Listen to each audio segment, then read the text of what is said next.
We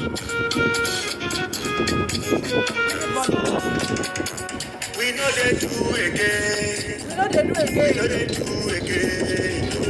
Hausa Igbo pẹ̀lú Yorùbá fọwọ́sowọ́pọ̀. Wọ́n láwọn fẹ́ Nàìjíríà mọ́ ilé. Ìyẹn nìyẹn.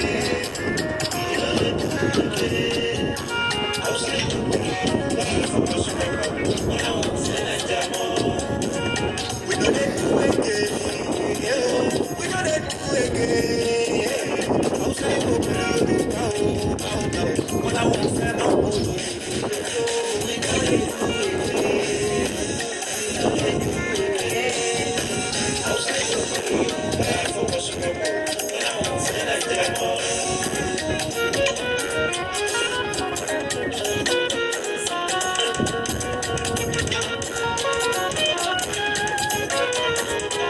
Our brothers and sisters can you see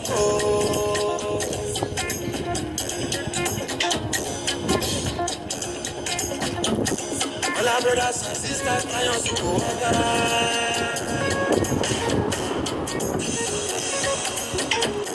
Bẹ́ẹ̀ Hausa ni ẹ ò tàbí Igbo.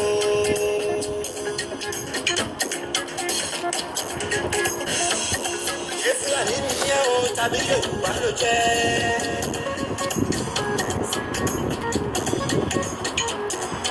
Our brothers and sisters can you see we terminate your contract now.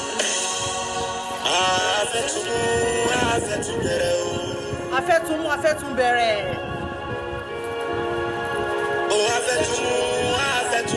Afẹ́túnmú, afẹ́túnbẹ̀rẹ̀. Afẹ́ padà síbi tá a gbé wá. Afẹ́ padà síbi tá a ti gbé wá. Nítorí pé òyìnbó dé. Tọ́ wa so wá pọ̀. Wọ́n tó so wá pọ̀ ní 1914 amalgamation. Afẹ́ ṣàtúnṣe. A fẹ́ lọlé, ọmọ Yorùbá lọlé. We were good neighbors to one another. We are good neighbors to one another before. Òyìnbó dé o, lọ́wọ́ àdáni àjò wa rú. Òyìnbó dé lọ́wọ́ amalgamate wa ní 1914. Ìgbà tó dé o, lọ́ọ̀rì rẹ̀ pọ̀. Ìgbà tó dé tọ́rì rẹ̀ pọ̀ láàrin wa. Láti ìjọ̀nà òwe, èkó ti ké bí èkó. Afẹ́túnmú, Afẹ́túnmú, afẹ́túnbẹ̀rẹ̀, afẹ́túnyàn. Afẹ́túnmú, afẹ́túnbẹ̀rẹ̀ ṣẹ́ ti gbọ́. Bẹ́ẹ̀ ni iṣẹ́ ti gbọ́. Afẹ́túnmú, afẹ́túnbẹ̀rẹ̀. Afẹ́ padà síbi tá a gbé wá. A fẹ́ padà sílẹ̀ Yorùbá, orílẹ̀-èdè Yorùbá ta ti wá. Tọ́ wa so wá pọ̀. Kó tó di pa wá so wá pọ̀ ní 1914 tó amalgamate wa. Ìrọ̀mọ̀ládé, ẹ̀wọ̀n Peter Bade. This country no dey pay us again. We got separate ways. Back to where we came from, moment we take our place. Embrace our culture, embrace our heritage. Man and Yoruba, Igbo na Biaf. Hausa na Zuma na the nations that we are. The back us join together to form one Nigeria. Critical concept no scam, religious leaders no scam. Our kings no get to level with our governors they dictate. Nigeria better well, Nàìjíríà kẹ́rù ẹ̀ máa lọ.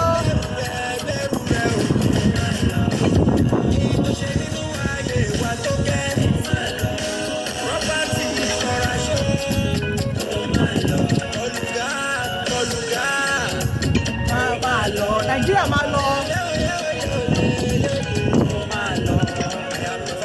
Nigeria, I am always proud to be a Yoruba. I am always proud to be a Yoruba. Always proud to be